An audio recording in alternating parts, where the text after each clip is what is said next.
Let's say that you're scuba diving and you're pretty far down. It's cold and dark down here and you're low on air and you want to go up to the surface. Wait, you can't just start swimming up. Even though you might not feel it, your body is in a state where going up too fast can lead to decompression sickness, which can really mess you up and take a long time to treat. Divers know that you've got to ascend at a certain rate and make safety stops. You've got to follow a procedure. If you sensed a metaphor coming, yep, here it is. Tonight we're going to take a look at the spiritual ocean of sorts we find ourselves in after we die, and the universal process that lets us move gradually up toward the light. Stay tuned.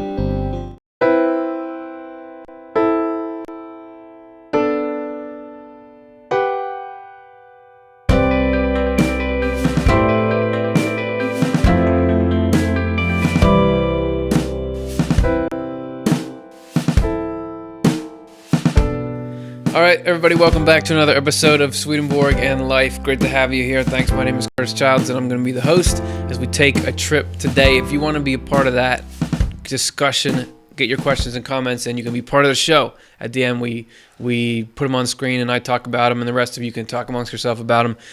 Love to hear what you guys are thinking. Probably right now you're thinking, what's up with this? Is that Kurt? Is that you? Are you in your own thumbnail for your own show? As if the show wasn't narcissistic enough. But there's a reason, because today this show is about me going on a trip.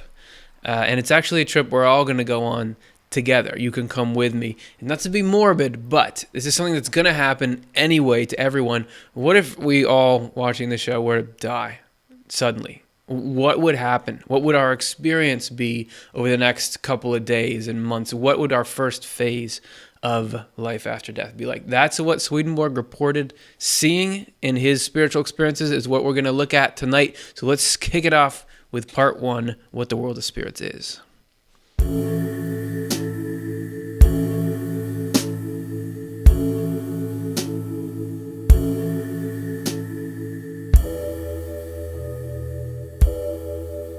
Okay, so this is kind of a throwback too, because What the World of Spirits Is was the title of our very first episode of this show more than a year ago. It's the title of a chapter in one of Swedenborg's books, What the World of Spirits Is. All right, so we're not going to tell you about it. We're actually going to go there, all right? And we're going to go there right now. Now, what we're doing, this will be like the body separating from the spirit. You can also see we're moving up on our background graphics, which you can say it's ascending. It's also going inward.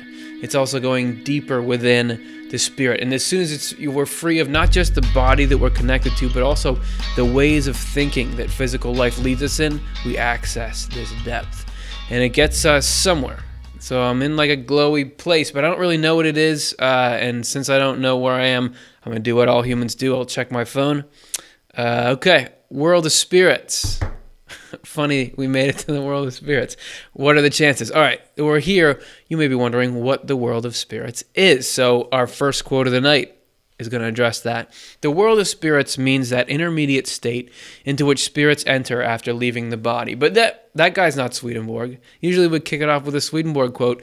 This guy, though, Sadhu Sundar Singh, happens to use the same term to mean the same thing, the world of spirits. He was you can look up, I don't even know that much about him, but he was this Christian mystic kind of guy. And I just thought it interesting because he uses the same terminology. So that's what Swedenborg says it is too, this first intermediate state. And it's not only where our spirits go after death, it's where our minds are right now. Swedenborg says that there's heaven and hell in the spiritual world, and our spirits or minds are in this in-between space, which is also the first place you go when you die, because if your spirit's already there, when the body dies, your spirit just wakes up to where it is rather than really traveling like we acted like it was here. Okay? So let's get into a little Swedenborg. Divine Love and Wisdom 140. All the spirits who are in the world of spirits are together with us because we are similarly between heaven and hell as to the deeper levels of our mind. See, I told you. Through the spirits, we are in touch with either heaven or hell, depending on the way we are living. So that's talking about while we're in this physical world. We are in touch through the world of spirits with heaven or hell. And this is a thing. This is affecting the internal climate. This is affecting what kind of thoughts and feelings we get. And this is the substance of human psychology. I mean, this has a huge impact on consciousness. So that's there, but why are we here? Meaning, okay, let's say pretend we just all passed on, and why are we first in this world of spirits? What's the function of it? Heaven and Hell 425 says it this way. In order that we may gain either heaven or hell, after death we are first taken to the world of spirits, where either the union of the good and the true takes place for people who are to be raised into heaven, or the union of the evil and false for people who are to be cast into hell. This is because no one in heaven or hell is allowed to have a divided mind, to understand one thing and intend something else. What we intend, we understand, and what we understand, we intend. Consequently, anyone in heaven who intends what is good understands what is true. Anyone in hell who intends what is evil understands what is false. So for good people, the false elements are taken away and they are given truths suited and fitted to their virtue. While for evil people, truths are taken away and they are given false elements suited and fitted to their vice. This enables us to see what the world of spirits is. So what did it take us? Like 2 minutes and we got into this good, true, evil, falsity thing. But it's a technical reason for the existence of the world of spirits. But that's how Swedenborg saw the spiritual world. And he was getting info on the mechanics of the whole thing.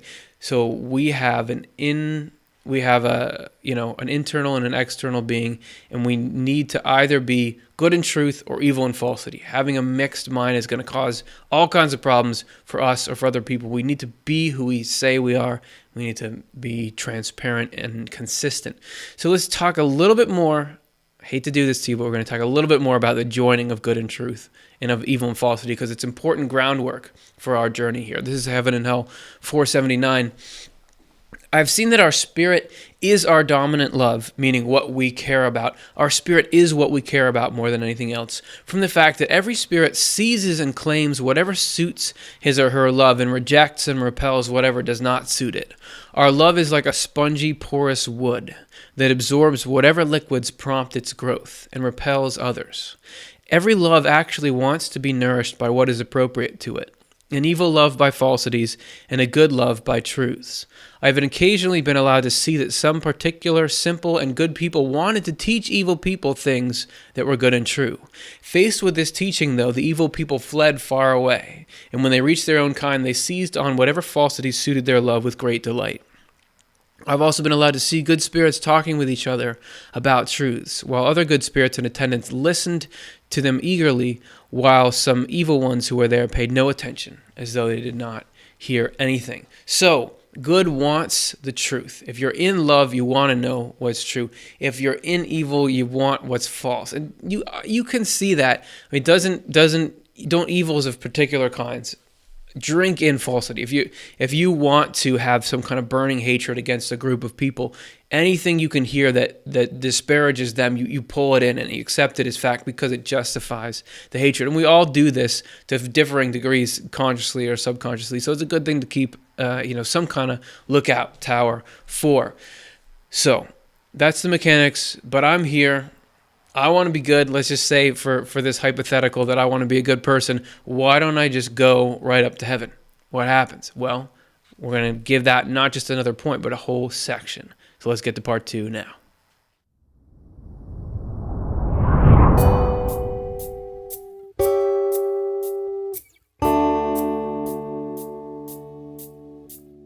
So we zoomed again. We're going to do a lot of zooming this episode. And this time, oh, look at it. It's like great green screen. I'm in a classroom. How did I get in this classroom in a different perspective than the classroom is? All right. So I'm here because this is a little segment on learning. And as Swedenborg describes it, there's a lot of learning in the afterlife. There is probably more learning even than there is here. And we learn so much here. So the 2 essential reasons why we're here in the world of spirits is that we need training and we need cleaning. Secrets of Heaven 9763 lays it out for us. When people go from the world to the other life, which happens right after death, they take along worldly and earthly qualities incompatible with the spiritual and heavenly qualities of angels. As a result, those who are to go up to heaven are first prepared by being stripped of the worldly and earthly qualities they brought with them. If they were taken up to heaven any sooner, they could never remain in the communities there, because their wisdom and love are not refined enough for the purity in which angels live. Once they have been prepared, though, the Lord takes them up and introduces them into heaven, where they join those angelic communities in which the true ideas and good impulses of faith and love harmonize. with their own. So thus comes that scuba diving intro that we had. You can't go up too fast, you get the bends. When you're in heaven, unless you have the distracting elements taken out of your mind, you can't be in that sphere. And we sort of see that in our lives, how we live them. When something really serious comes up, somebody gets sick or something like that, we enter a different sort of state of mind, don't we? Things that were important don't seem important anymore. And this world of spirits transition is that, just on a larger scale. If that's not making any sense, let me diagram you real quick. Here is a person, and Swedenborg says we're all a mixture of all kinds of stuff here. They broadly fit into 4 categories: good, truth, evil, and falsity. As you can see, there's different kinds. There's inherited good, which is just a natural tendency we have towards good. There's actual good, things we've done, this in its counterpart in evil. There's truth that we really believe and live, and there's falsities that we've seized upon. And this is all scattered throughout us and not really organized. And you have all 4 coexisting in us right now. To be able to make that trip up through the spiritual water, we have to get like this. If we want to go up, we got to have evil and falsity removed. Now, this is a tangent, but Swedenborg says it's never truly gone. It's just made dormant. So nobody's like, oh, I'm perfect, I don't have any evil. But it's made dormant. And good and truth are organized and joined to each other. You can see the round things being good, the boxes being truth. They each have their own. Once you have this internal order, that's the journey. Because it's not about physically moving your spirit body somewhere. It's about coming into the right state of mind, because state of mind is movement in the afterlife. For that, see other shows that we've done. So how long does that take? If we're sitting around in the spiritual world trying to sort out our squares and circles, how long does that take? It depends. Heaven and Hell 426. There is a vast number of people in the world of spirits, because that is where everyone is first gathered, where everyone is examined and prepared, first gathered after death. There is no fixed limit to our stay there. Some people barely enter it and are promptly either taken up into heaven or cast down into hell. Some stay there for a few weeks, some for a number of years, though not more than 30. The variations in length of stay occur because of the correspondence or lack of correspondence between our deeper and more outward natures. And in that very first episode of this show that we did, I remember that line, cast into hell, and I had to explain, it's not, he says cast into hell, it's not like you are grabbed by the heaven police and thrown down there. What looks like being cast down is some people just love it, and he says they actually dive headfirst into there, because hell is exuding the kinds of evils and falsities that they really want to be around. So it's not like, hey, we know what you did, handcuffs, you're going down. It's very much a self-propulsion system. Anyway, back to what I was saying there. There's a time spent based on how close we are. You can see here, so there's an organized person on the left, disorganized on the right. There's an inner and outer self, which we've discussed in many episodes, meaning how we act and how we really are. How you would act if nobody was watching or you knew you could never have any consequences for it.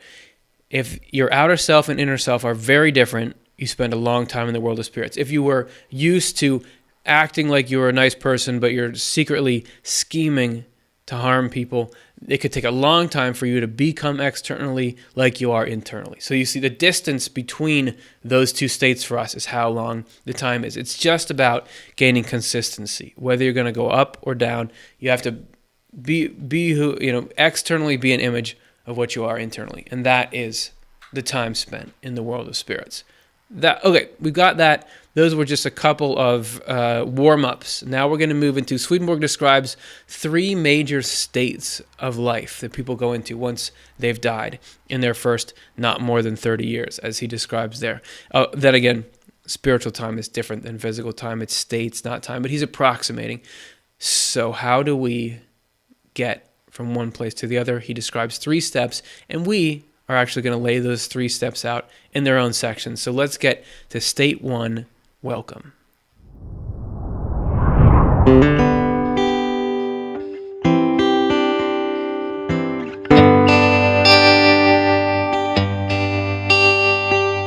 Alright, so here we are. We're on a street. You thought maybe we would be somewhere like ethereal and lighty and stuff. And look, I'm on this street too, and I'm lit just the same as the street is. Why is it just a regular place? Because the spiritual world is initially is very similar. There's a similarity of surroundings. There's a similarity of life because we're just changing as to the spirit. Swedenborg describes it, Heaven and Hell 493. Our first state after death is like our state in this world, since we are then similarly involved in outward concerns. We have similar faces, voices, and character. We lead similar moral and civil lives. This is why it seems to us as though we were in this world unless we notice that things are out of the ordinary and remember that angels told us we were spirits when we were awakened. So the one life carries on into the other, and death is only a passage.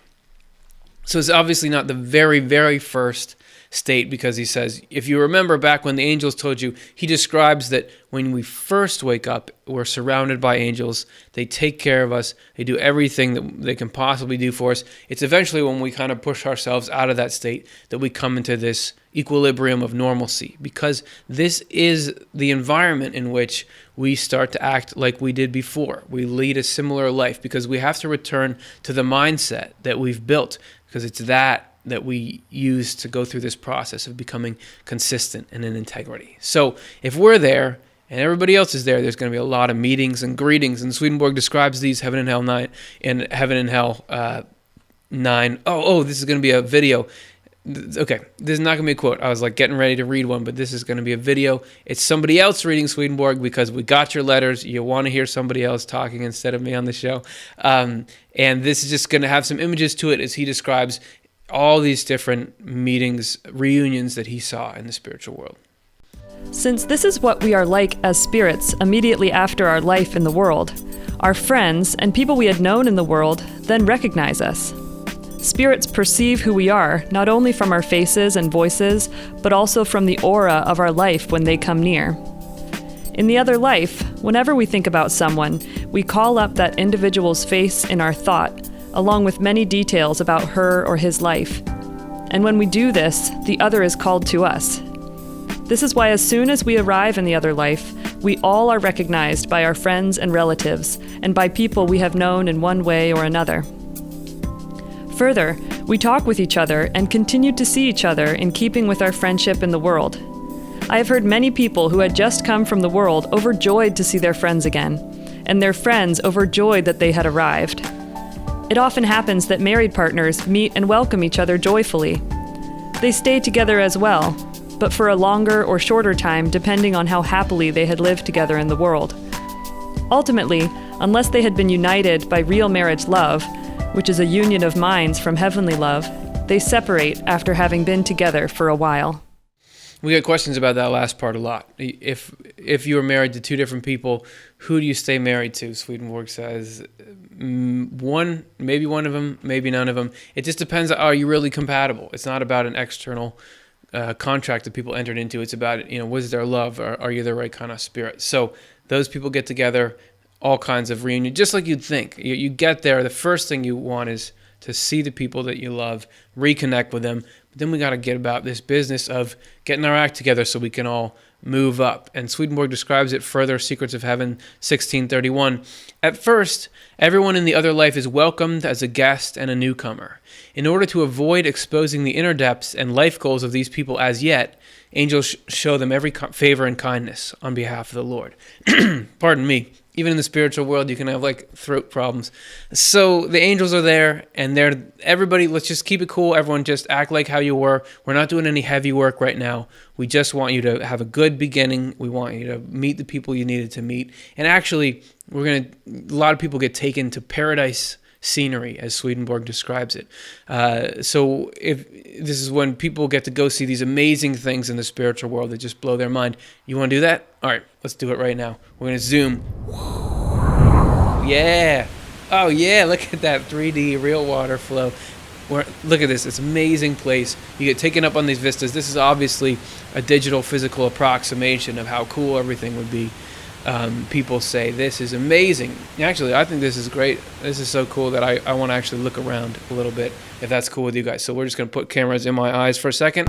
All right, let's see what's around here. All right, here we are. Hey, the camera, you guys came with me. Glad you could be here. Oh, the water is really pure. The temperature is perfect.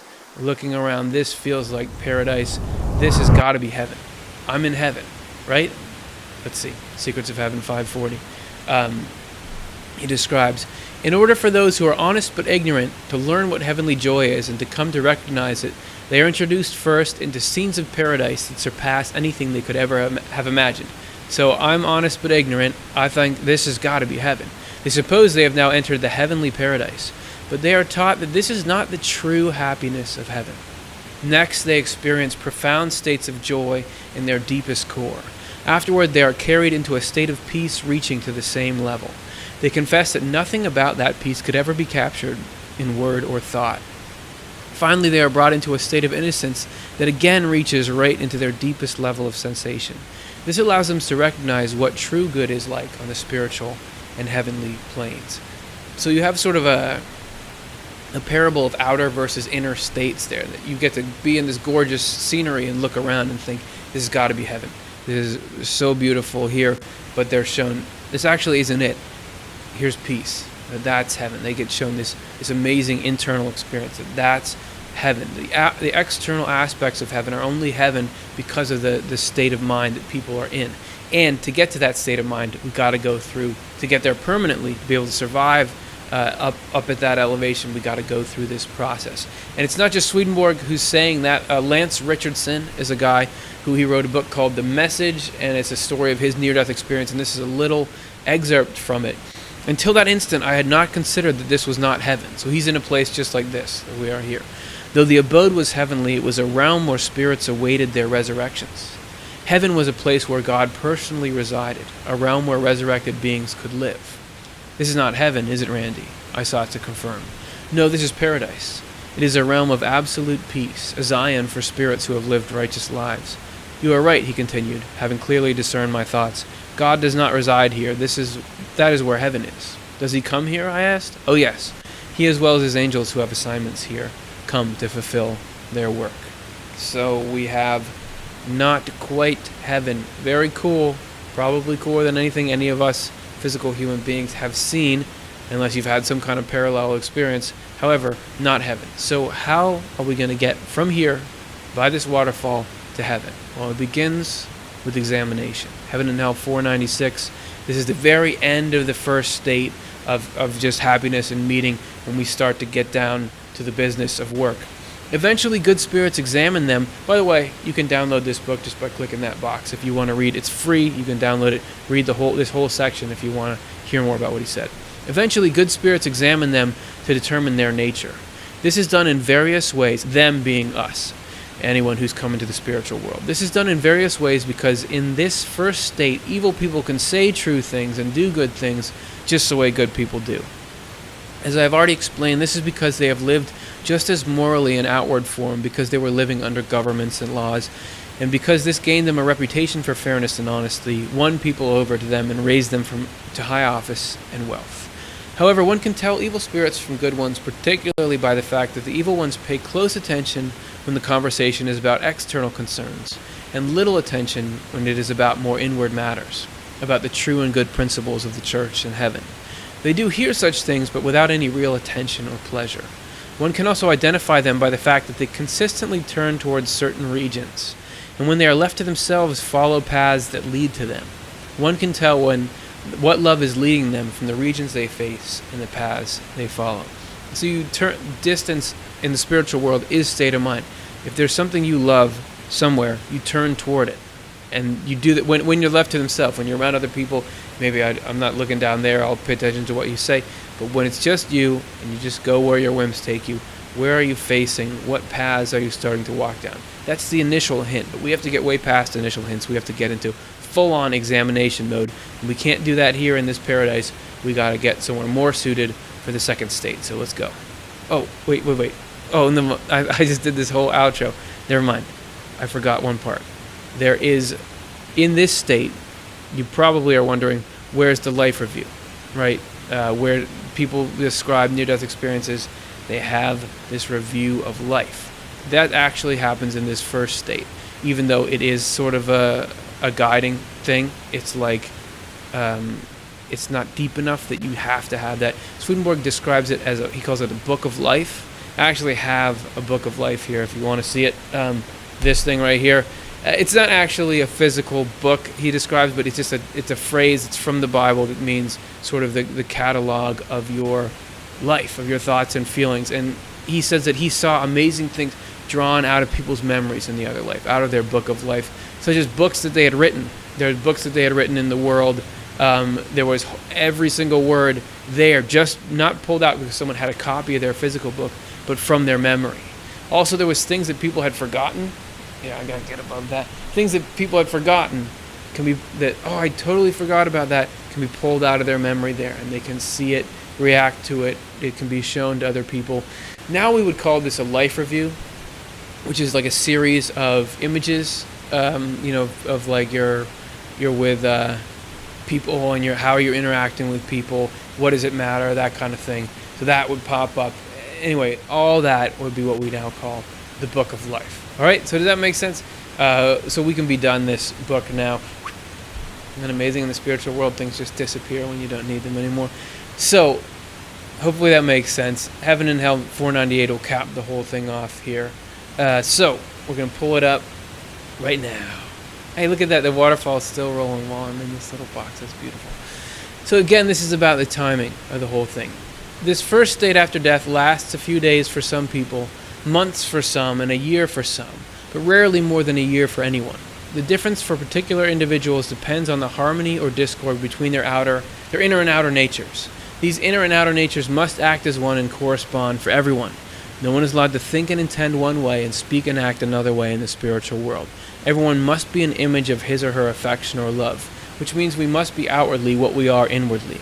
This is why the outer concerns of a spirit are first stripped off and brought into order, so that they may serve as a plane responsive to the inner ones. And that is what we've been saying the whole time. That's been this episode, but it's the answer to why do you have a life in the physical world first?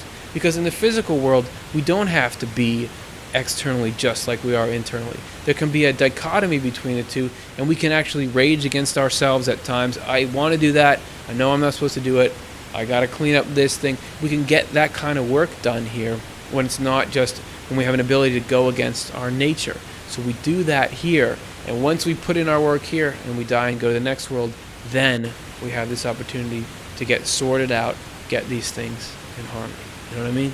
That's why we're in this world, but we're not in the physical world right now. We're in the spiritual world, so let's get deeper in there. We've done our time here in the paradise. We looked at the book of life. Now, it's finally actually time to look at state 2. So let's zoom.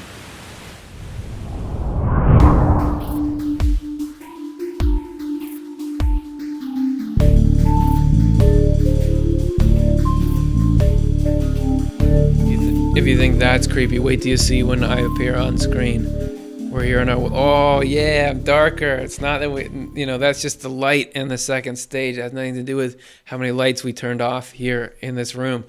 So don't let it creep you out. It's not supposed to be creepy. It's just a little more serious and a little more gritty, because here we're getting into some of the heavy lifting. This is when there's that initial phase, but now we're in a phase where pretense disappears and we have access to the deeper regions of our minds. And actually, it's not all scary or negative. People who are, if you're inwardly devoted to good, you actually behave more lucidly and more sanely. And if you're inwardly devoted to evil, if you're constantly thinking about schemes and harming people, you start to act a little bit crazy. And that is part of the plan in the second state. So let's take a look at Heaven and Hell 506. All the people who have lived lives in the world focused on what is good and have acted in accord with their consciences, that is, people who have acknowledged the divine being and loved divine truths, and especially people who have applied them to their lives, seem to themselves to have awakened from sleep when they are let into this state of more inward concerns, like people who have come from darkness into light. So it can, if life is feeling confusing, nothing makes sense, you want to try to do what's good, but it can actually be like waking up. This is great.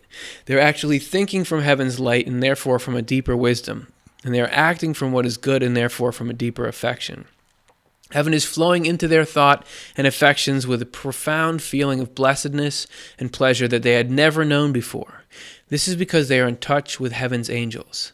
Then, too, they acknowledge the Lord and worship him with their very lives, because they are engaged in their own lives when they are in this state of more inward concerns. In this way, they move away from an outward holiness and into the inner holiness that is the essence of real worship. So, this can be a very awesome time. This is when the clutter gets moved to the side. We can actually get past the things we've been wanting to get to, and we feel more clear and more in tune. And when we're in this state, the state of deeper concerns, we have the chance to make decisions. One more number from Heaven and Hell is 507. When spirits are in this second state, they actually look exactly the way they were inwardly in the world. The things they had done and said in secret are now made public too, because now, since outward factors are not restraining them, they say the same things openly, and they keep trying to do the same things without any of the fear for the reputations they had in the world. No offense at all to the people in the chat room right now or who comment later, but don't you sort of see this in anonymous online commenting? You have people saying really negative things. You'd never go to a theater or a party and say that kind of stuff, but because there's no repercussions, it loosens the restraint a bit. Swedenborg is saying that's what's happening to our spirits then. You sort of lose your filter. You lose your sense of, oh, I shouldn't say that because what will people think of me? You just dive in to whatever is really in you in a deeper level. And that, in some cases, is great, and in some cases leads to some really wild situations. And Swedenborg describes that we don't stay in that. You actually vacillate between the two, and this is a chance for people to see some of their issues and reform based on this. This is, again, by popular demand, somebody else reading Swedenborg and him describing how it is for people going through this state. Once people like this are in the second state, they are let back into the state of their more outward concerns for brief periods of time. They then retain a memory of how they have behaved when they were in the state of their more inward concerns. Some of them are embarrassed and admit that they were insane. Some of them are not embarrassed at all. Some of them resent the fact that they are not allowed to be in the state of their more outward concerns all the time. But they are shown what they would be like if they were constantly in this state. They would be constantly trying to do the same things covertly, misleading people of simple heart and faith with simulations of goodness, honesty, and fairness. They would destroy themselves completely, because eventually their outer natures would be ablaze with the same fire as their inner natures, and this would consume their whole life. I don't know if it seems loving to you. It might seem harsh that, oh, there's good and bad and you're led into this, but to me, I do see love that there's people who are going into all this really negative stuff, and then they're pulled back out of it, and they're told, hey, did you see how you were? And some people are embarrassed, and that's sometimes you got to hit bottom to get, okay, I need to get this out of my life. Other people say, well, why can't I just stay like I am now with the negative stuff hidden inside me? And instead of people saying, because you got to pay for having that evil in there, you got to be embarrassed, it's saying, if we didn't do this for you, you would destroy yourself. That evil that you're holding in there, which is poisonous to the soul, would permeate the entire you. So we can't let you do that, because you would kill yourself, spiritually speaking. So I see that as decently loving. All right, there are more ways to recognize what's going on inside of you when you're in this second state. Swedenborg, one of the most hard to fathom things he describes about the spiritual world is that the external spiritual world, the thing you see when you look around, is a mirror of the inner realities in people. See how we have these houses, these doors here look like this? That would be because of the people that live in them. It's not here where an object just exists on its own. Everything there is a reflection of the inner lives of sentient beings. Is that trippy enough for you? It's useful, though, because if you know how to read the language of correspondences, you can tell whether the signs when you're in the spiritual world are good or bad. Or if you see somebody else, what they're into by how they react to the landscape and the landscape reacts to them. Swedenborg lists these.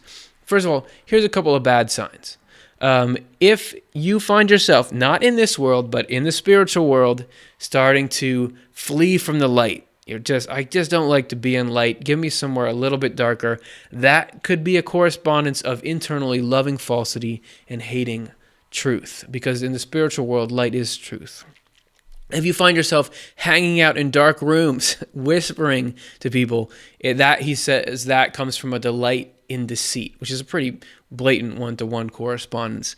If you find yourself preferring sandy areas to meadows and gardens, now, again, not in this world. Some people would love to walk up that sand dune. I would too. Doesn't mean we've got these issues. But in the spiritual world, if you prefer sandy areas to meadows and gardens, for a certain reason, that could be an indication of loving knowledge only to sound smart or having pride, because stone corresponds to knowledge, and it's all these little stones. Nothing can grow in it. It's just to make you look good. Also, if you find yourself attracted to morgues in the spiritual world, that may mean you have an inner bent on revenge. Swedenborg says people who are consumed by revenge just naturally started, I want to walk over to that morgue. Man, I want to check it out. All right, enough of this morbid stuff. Let's take a look at some good signs. If you're there in the spiritual world during your second state and you happen to like being in the light and like going up into mountains, that could be a sign of the love of spirituality, spiritual principles, not for its own sake and not for gain. That not just to look like, I'm the coolest yogi in the world, but I love what these principles do for myself and other people. If your surroundings in the spiritual world seem to laugh and play and are full of life, that is showing that you are applying spiritual knowledge directly to your life. Also, if you see a heavenly translucent light in everything, Swedenborg says that comes from loving to give credit in creation to the Creator. So if you have this acknowledgement of God in that way, everything glows with this light to you, because that's the correspondence out there. If you have a glowing face, a radiance in the face, Swedenborg says, comes from a desire to be open and honest. And the face is the window to the soul. So if you I'm not going to deceive anyone, the face shines. Also, beauty and youth in body comes to those who, being spiritual body, those who cherished marriage love and shunned adultery and harmful practices like that. So all these are all correspondences, Swedenborg says, that you see the second state. You remember how I was reading before? It said the first state looks like you look like you used to. In the second state, you look outwardly like you were inwardly. All these things, the kinds of thoughts and feelings and motivations you had show up in the way that you look. Now I'm going to just quickly run over some bad behaviors. This is a way that people behave in the spiritual world if they're having some negative stuff inside. So if you start to behave like this, it's time to, do some self-examination, maybe get some stuff out. Or if you see other people, be wary. If people start to speak stupidly, Swedenborg says that people who are focused on their own prestige inwardly begin to speak stupidly in that state, whatever that means. Some people might say, I am that way on this show. Okay, if you join groups that study the magical arts and hatch plots, yes, Swedenborg says there are magical arts in the afterlife. Well, if you're already going to believe there's an afterlife, wouldn't you just go for magical arts as well? That these actually play a big role. What he says is the magic arts, that's the way he describes it. It's an abuse of correspondences. So you just sort of learn like all evil, you learn how the system works and you abuse it for your own gain or to harm people. So if you go gravitate towards groups of people who are learning that stuff, that is an indication of inner being caught up in self-love and guile. Also, finally, if you start calling yourself Christ, people do this, that generally comes from this religious arrogance that you think you know who can go to heaven or hell. People start to say, I'm Christ, I'm Jesus. A lot of people claim to be Jesus Christ there, even if they're not. Okay, so those are a few behaviors to watch out for, and hopefully that's specific enough for you. This state is not just to point at people. There's a use in everything. Nothing harmful happens unless good can come out of it. Heaven and Hell 508 describes a bit of this, when he's talking about this madness that people go into in this state. However, the Lord controls their madness so that it does not transgress the bounds of usefulness. For there is some use for every such individual. Good spirits see in them what evil is and what its nature is, and what people are like if they are not led by the Lord. So even if you're intent on evil and no one can stop you, you're still helping the world because you're showing other people this is what you don't want to do. Openly evil individuals also serve to gather people of similar evil and separate them from good people, to remove from evil people the true and good elements that they presented and feigned outwardly, and to lead them into the evils of their life and the falsities of their malice, and thus prepare them for hell. So that is a strange concept, but the gist of it is this sorting process that we saw in that diagram before, where if you need to have either evil and falsity together in you or goodness and truth. You can't have both. That's true for evil people as well as good people for their happiness, that you can be much happier, believe it or not, in hell with evil and falsity together than having a mix of evil and truth. That will make you miserable. So people who are openly evil in the spiritual world pull the good and truth out of people who are already devoted to evil, and pull the truth out, get falsity in. That's actually a service to those evil people. God arranges it so that everybody is helping, even if they wouldn't want to and don't realize it. And again, that's just the part of the law that Swedenborg describes there. So we talked about these groups. I want to hit you with one last hard-hitting diagram here.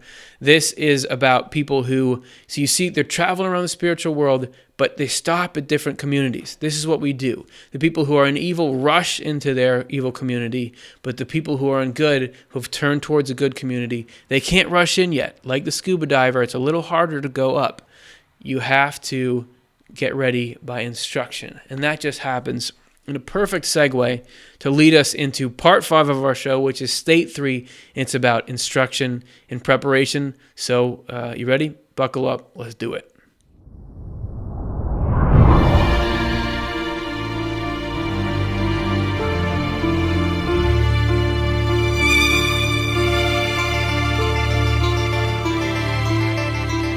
So you might not be able to tell where I'm sitting in this temple. There, I'm in it, but there's just a very bright light right in front of me of a different color than here. So that's why I look like this. Okay, I'll stop making green screen jokes.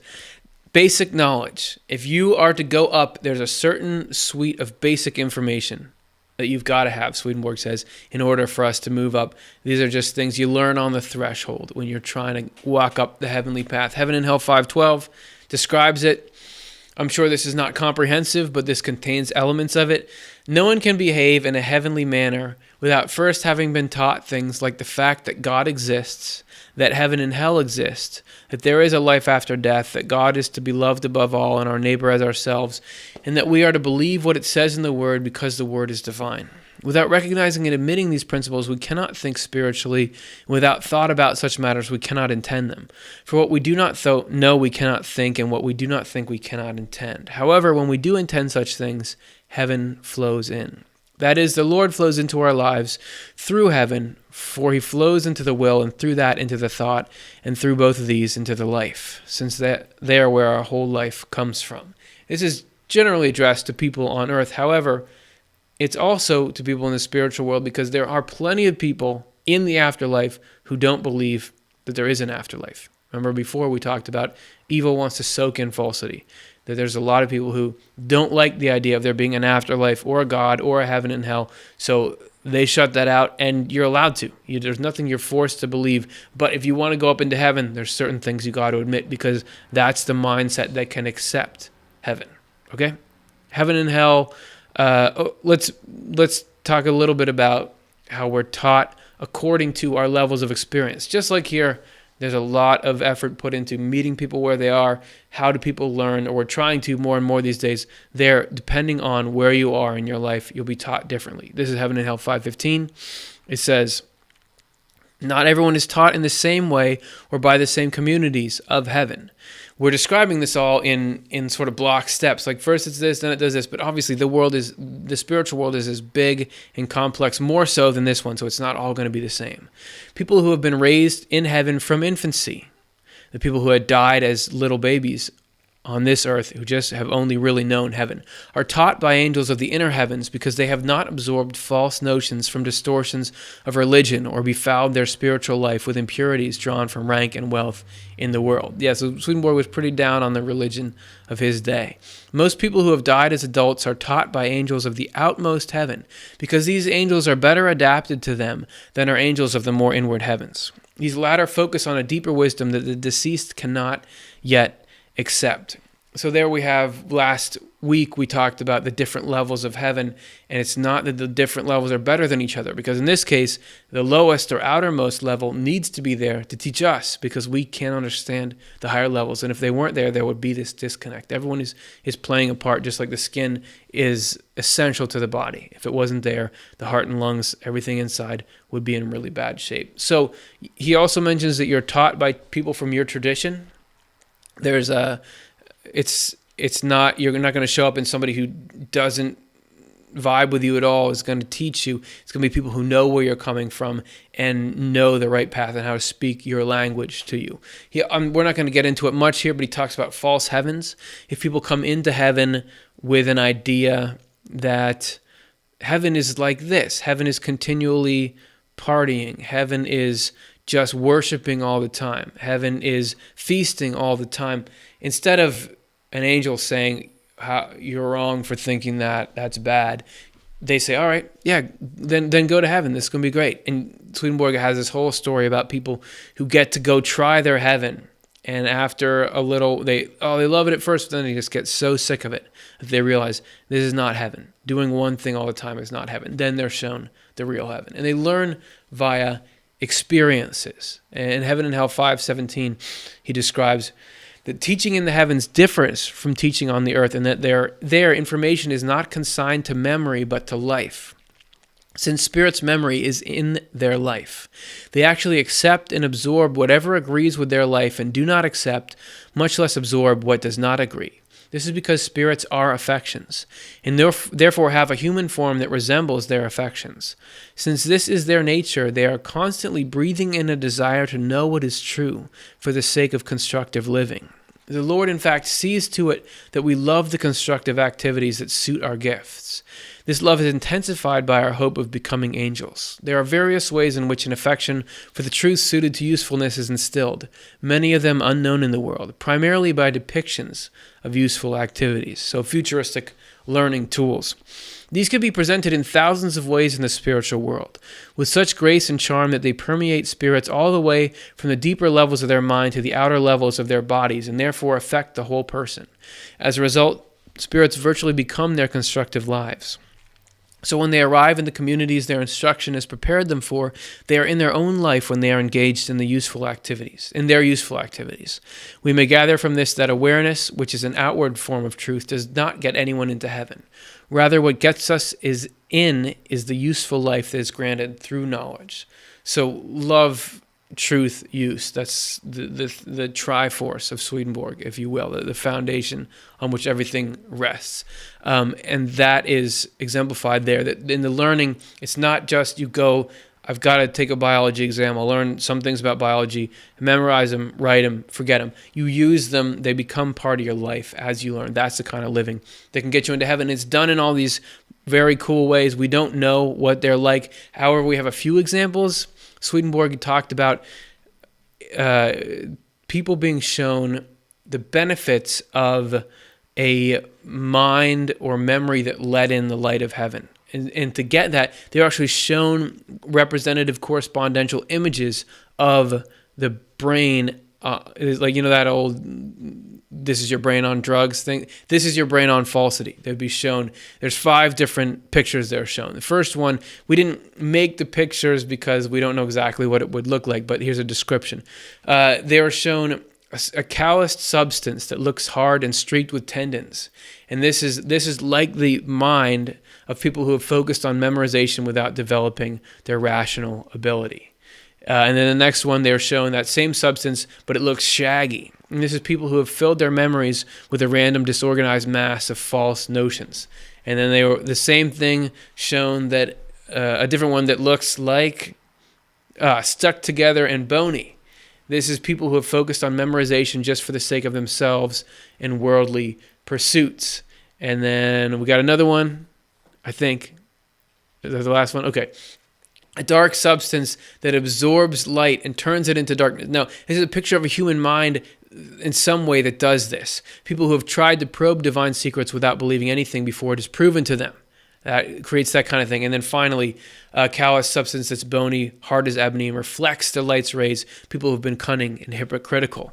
So they're shown all this stuff, and then they're shown what a mind in the proper order is like. And somehow the juxtaposition, the contrast between those images drives home this point about the importance of cultivating the right mindset. So in summary, much more exciting way to learn things than watching this show. But since you got nothing, you got none of that on Earth, that's why we rake in the big bucks making this show. Lance Richardson, we had him up before. He talked about learning through keyboards in his book, The Message, just playing music, did learning. Swedenborg talks in Heaven and Hell 466 about this learning, how it takes place. However, for people who have focused on the good of love, this is back to that callous thing. I forgot. This is kind of the closure for that callous, in case you guys were on the edge of your seats with that story. No such callous is visible. For people who focus on the good of love and the truths of faith, no such callous is visible. This is because their inner memory is transmitting rays of light into their outer memory, and those rays find definition in its objects or concepts as though it were their foundation or their soil, and find congenial vessels there. This is because the outer memory is the outmost element of the design, where spiritual and heavenly matters come gently to rest and dwell when there are good and true contents in it. So you're shown like a hyped up biology lesson. This is the structure of the mind when things are right. Look at how awesome that is. Don't you want to be as awesome as that? So that's how that does. And then further about this instruction, Swedenborg gives a description here of a temple with some stairs and what it all means. So this is somebody reading Swedenborg again. I have talked with angels about wisdom on occasion, and they have told me that wisdom is union with the Lord, because the Lord is wisdom itself. They have told me that they attain this union when they banish hell from themselves, and that the union is in direct proportion to the banishment. They picture wisdom, they said, as a wonderfully elegant palace with 12 steps leading up to it. No one gets to the first step except with the Lord's help and by union with Him. And for all of us, the ascent depends on that union. The higher we climb, the more clearly we realize that no one is wise on her or his own, but only from the Lord. We also realize that relative to what we do not know, what we do know is like a droplet compared to a vast lake. The 12 steps to the palace of wisdom mean whatever is good united to what is true, and whatever is true united to what is good. 12 steps. Coincidence? The guy who invented the 12 steps wasn't Swedenborgian, but had them in his family. So was he influenced by that when he made this 12-step program? I don't know. Was he tapping into a deeper universal spiritual phenomenon where there's 12 steps symbolic of the complete raising of the mind into heaven? I don't know these kinds of things. What makes you think I would know that? Moving on. This is a phenomenon that we experience every time when we're making a show like this for you guys. There is more stuff on the subject than we could possibly fit in here because there's time and space. We just don't want to run for 2 hours. We couldn't do it. So these are a couple things we basically had to leave out. First of all, there's this whole level to this learning preparation experience that's called Shatterings. And that is experiences, wow, that worked well. That is experiences where you sometimes have to get the negative stuff of your life shattered out of you. You go through rough things. We go through in this world, sometimes hard things lead to spiritual growth. Only if it's absolutely necessary there. And we talked about it in another episode. Sometimes it's as subtle as like disturbing dreams. If you're really holding on to something negative, it can be a little rougher just to get you through it. But again, done with love from good. Removes evil. That's the point of it. And that's the way it works. Obviously, very much more integrated and complex than we could talk about here. We just got to leave it with that there. We're just going to leave you actually with one final thought on the whole thing. This is from Heaven and Hell 481 about the way that we bring our minds into this heavenly state. We come into heaven if our love is heavenly and spiritual, and into hell if our love is carnal and worldly, without any heavenly and spiritual dimension. Heavenly love is loving what is good, honest, and fair because... Here's what heavenly love is, if any of you guys were wondering. Heavenly love is loving what is good, honest, and fair because it is good, honest, and fair, and doing it because of that love. So there's your definition. This is why they have a life of goodness, honesty, and fairness, which is a heavenly life. If we love these things for their own sakes and do or live them, we are also loving the Lord above all because they come from him. We are also loving our neighbor because these things are our neighbor who is to be loved. So loving the Lord is loving to do things because they're good. That's what it means. We can be doing this work, the same work we saw in these states, we can be doing it here in this world. If we work to be outwardly like we are inwardly, and to get there, clean up the inward, try to do what's honest, kind, and fair because it is that, and love it for that rather than because it makes us look cool or superior or something like that. That's the final thought. We want to take your questions and comments now, but we don't have a good Wi-Fi connection here in the Spiritual World Palace, so we're going to zoom back to the studio to take that. And here we are, and then we'll take our customary video break, and then we'll get your questions on the other side.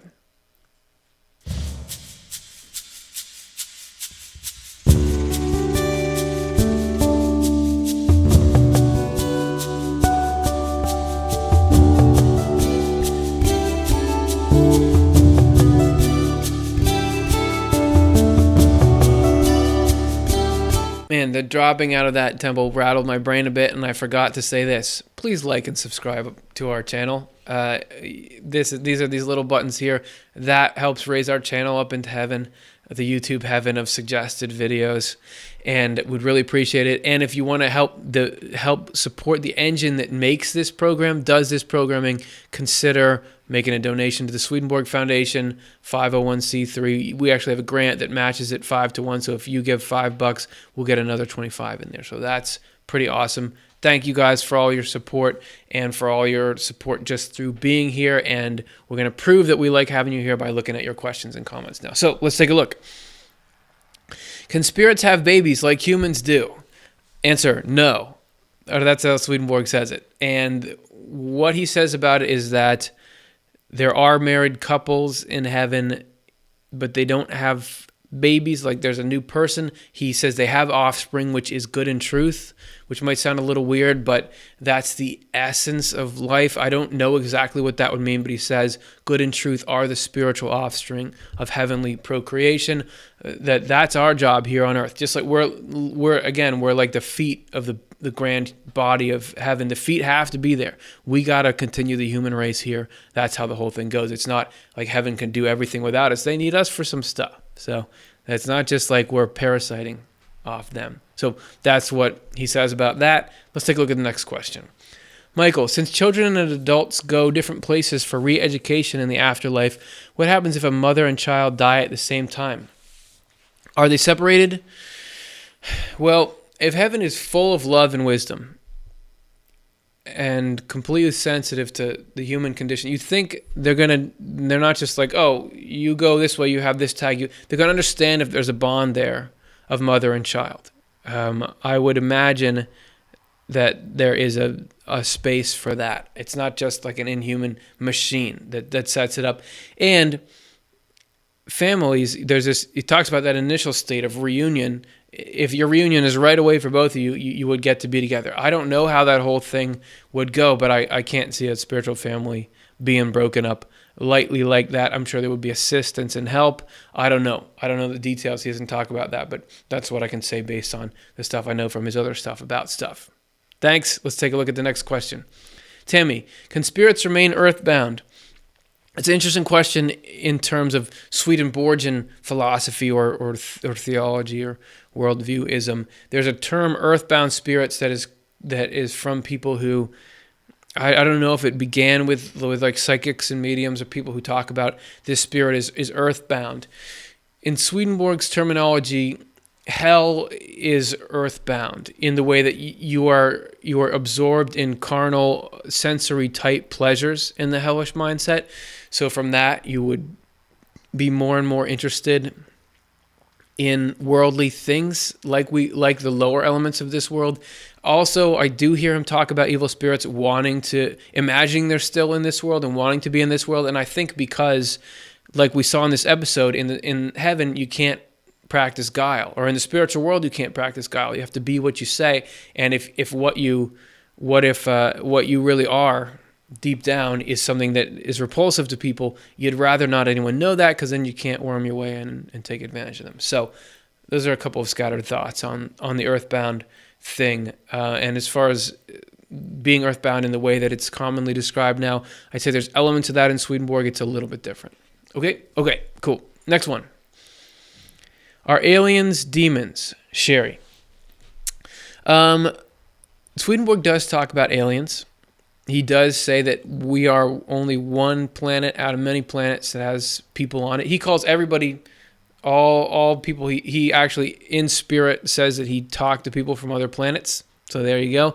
And we're all human. He calls us all human. I don't know if that would mean, I doubt that means we're all biologically the same species, but he considers us all part of the human race. So he talks about aliens that are good and bad, just like there's people who are good and bad. Good aliens are angels, bad aliens are demons or devils. So there can be, but not all of them are. Some aliens are super friendly and you'd love to hang out with them in the great city that is the afterlife. So there's some Swedenborg type thoughts on that. Next one. Theoraptus, what happens to those who aren't entirely good or bad, but somewhere in between? I think there you have the length of stay in the world of spirits. That there is this time when you really solidify, even though it seems like in the world there's a lot of gray area. You can't just go around saying people are good or bad. The way Swedenborg describes it, there is a fundamental dominant love in each of us that isn't always known to us, and that is what defines who we are. So it is sort of binary in a way. It's what you place precedence over. You can have good and bad in you, but what would you choose if you had to pick one? And it's not just choose, it's what we choose throughout our life, what we act on. I don't know the exact mechanics of it, but there is an underlying level somehow there. It is you're good or bad. I don't know that all looks like practically, but there can be plenty of people who seem like this person's really bad, but actually it was circumstance. Real evil is a free choice because you love that evil. So that's an unsatisfying answer, and that's what I'm going to leave. Okay, thanks, man. I don't want to push it if I don't have anything more. T-Lock, if you want a spiritual experience, why is it so hard to have one? We did a show once that's called Why Don't Our Loved Ones Communicate With Us More? When I put these up, that means I'm saying a title of a show. Why Don't Our Loved Ones Communicate With Us More? You can search this channel for that, or search YouTube for it. And that talks a little bit about how it's not just arbitrary that it's hard to talk to people in the afterlife. There's a whole system. Just like let's go back in time to when there were landlines. Well, we can even talk now about cell phones. If I want to call somebody, but just now a meteor shower has destroyed all the satellites, if that's how it works, I can't talk to that person because the mechanism isn't there. Humanity has destroyed its spiritual satellites by the way that we've lived, and we've cut ourselves off from what's deep and good and true. And because of that, collectively, not because of any person individually, there's this spiritual pollution that makes it so it's not safe for us to have these communications. So it's a lot harder. It does happen, obviously, but it doesn't happen like Swedenborg says. Back in the beginning, when everything was pristine, you would have open communication all the time. You'd have dreams, you'd have waking visions, you'd talk to angels and God. That was how it was meant to be, but things aren't like they should be. But hopefully we're headed back in that direction. Okay, let's take a look at another one. White Dove. What do I do if I'm being haunted by a demon from in my mind living inside me? Well, it sounds like a really tough place to be in, and that is certainly something that I've heard many people describe. There's something tough going on. Rather than trying to say, just do 1, 2, or 3, I would recommend we have a couple of shows on that topic, because Swedenborg went on and on about evil spirits and what they try to do. First of all, I would recommend our next week's show, which hasn't come out yet, but is going to be called The Lies Evil Spirits Tell Us, which is about that same subject. But also, if you go back, we have a show title that is How to Deal with Evil Spirits. And that is a look at Swedenborg's theology around evil spirits, but then also experience with a guy who was working with schizophrenics who were having evil spirits attack them. It's interesting. There may be some useful tools in that. There's also an episode called How to Free Your Mind from Hell, which is again about the phenomenon of evil spirits and how they attack. I'd say take a look at those, and if that's not helping you, write another comment to us or something. We'll try to point you in a good direction. So hope things go well. I know that people can have very frightening internal experiences, and I hope you can get support. Find people that put you in a good mood and see if there's anything there that's helpful for you. Okay, next, let's take a look at the next one. Buxalala. Can spirits hear what I think or say here, or are they busy? I don't know. Swedenborg was piercing the veil. He was able to be in both worlds to the point where spirits could interact with him openly and see what he was seeing. But it's a little different with us, although we can get to that state. He does describe this original realization. Wait a second. Spirits can know what I was thinking? I thought only I could ever know what I was thinking. So there does seem to be some kind of, you're never as alone as you think you are.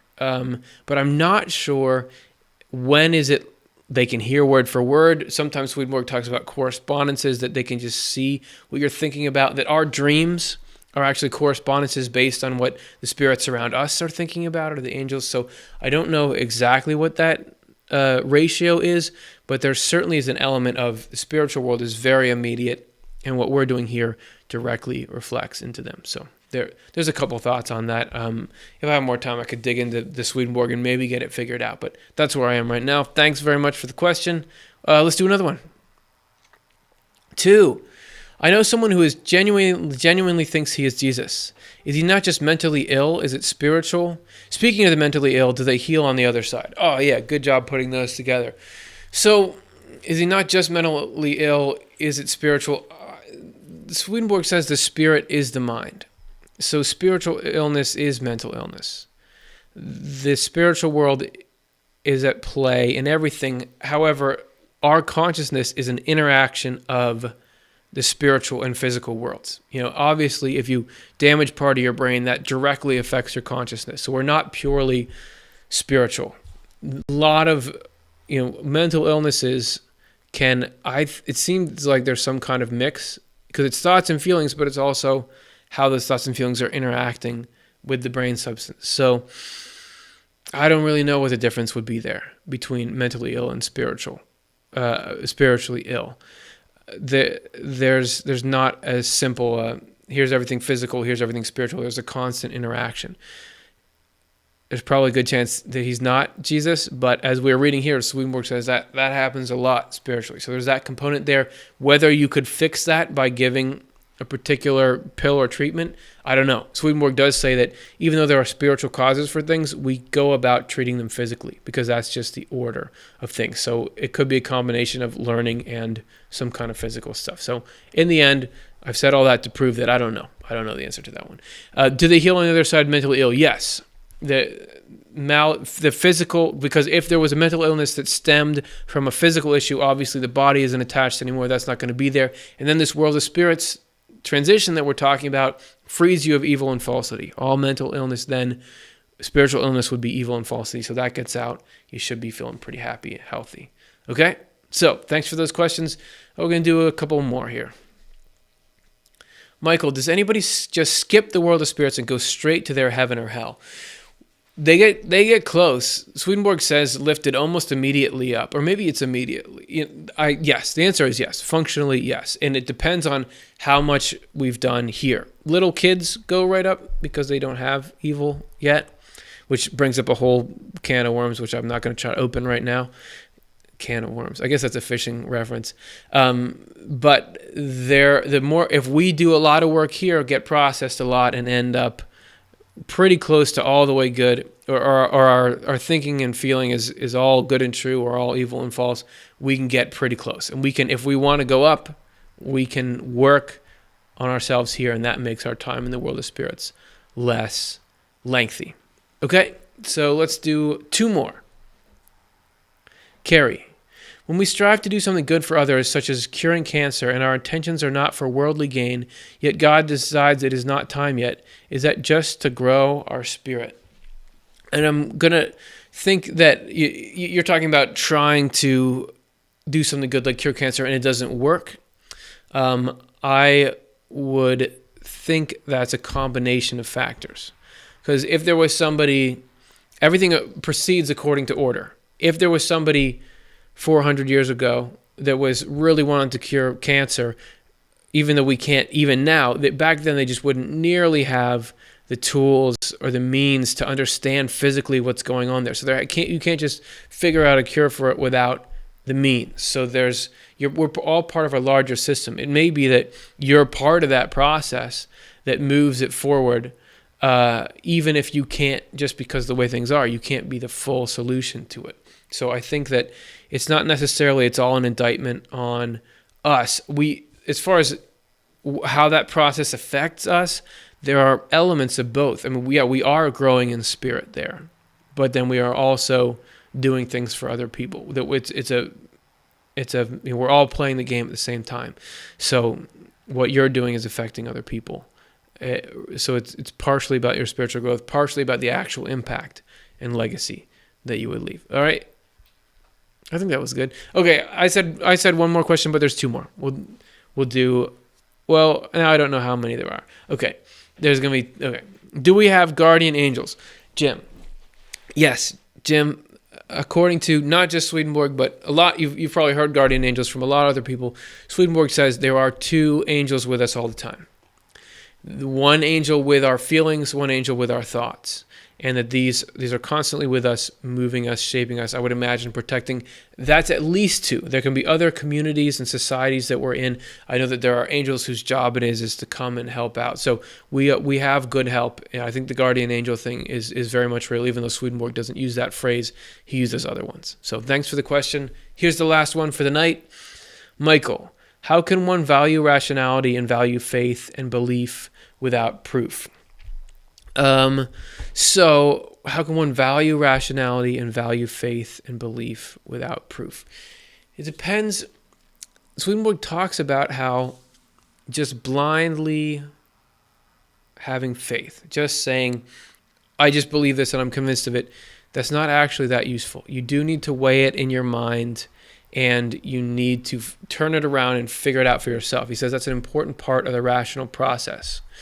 On the other hand, he talks about having an affirmative attitude, that if you refuse to take any steps forward unless you're absolutely sure, like if I was to say, I'm never, unless I can see irrefutable truth that God exists, I'm not going to make any effort to believe that there's God, then you can't progress. If you say, I'm going to give some benefit of the doubt to this thing, that opens enough of a channel that you start to see the reality of it subtly. It's not something that overwhelms you. And we vacillate between, this seems like it could be true. No, I don't think that's really true. Is it true? That's an important part of the process too. Swedenborg was huge about the importance of rational thought. Think for yourself. He was all about that. And that's the part of spirituality. He said that we have sort of historical faith, that this is what we were taught growing up, and we actually need to go through a process of putting that aside and finding out what's really true for us, and that's the journey of life. So it's sort of both at the same time, and that's an ambiguous sort of answer to your question, which is just where I want to leave it, because that's just the right feel for the question and answer section of Swedenborg and Life. As I said before, we are going to have a show next week by popular demand, and it is going to be about the lies that evil spirits tell us. So if you're curious about that kind of thing, then you're welcome to join us. Same time, same place. Thanks for hanging out. See you then.